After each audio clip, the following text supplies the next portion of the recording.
That time of year where the grass is drying out and pine needles are dropping, creating fire fuel.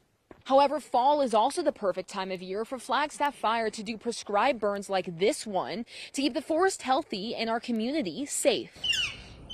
Nestled in the pines, many people move to Flagstaff for that reason, to live in the forest.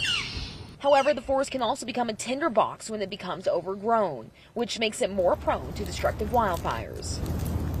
We are right in the middle of the largest continuous ponderosa pine forest in the world. This ecosystem is dependent on regular fires. Bryor Nittenman is the wildland fire operation engineer for Flagstaff Fire, so he helps oversee and plan prescribed burns like this 40-acre burn on Observatory Mesa earlier this week west of Flagstaff. All of this butts up next to communities. There's Thorpe Park right down here below us, and a few private in-holding. There are a lot of these burns in the fall because the fuel is dry enough and the weather is cool enough.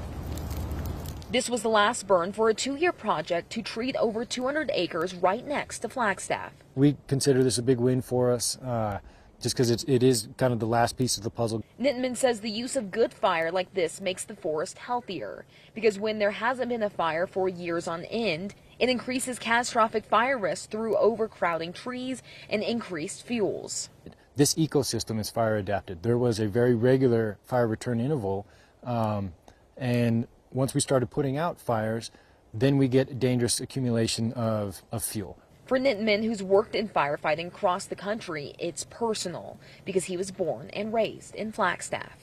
Fighting wildfire, it was great, but it was in other communities, different parts of the country, and so it feels really good to bring everything back home and try to do good work here locally. Reporting in Flagstaff, Mason Carroll for Arizona's Family.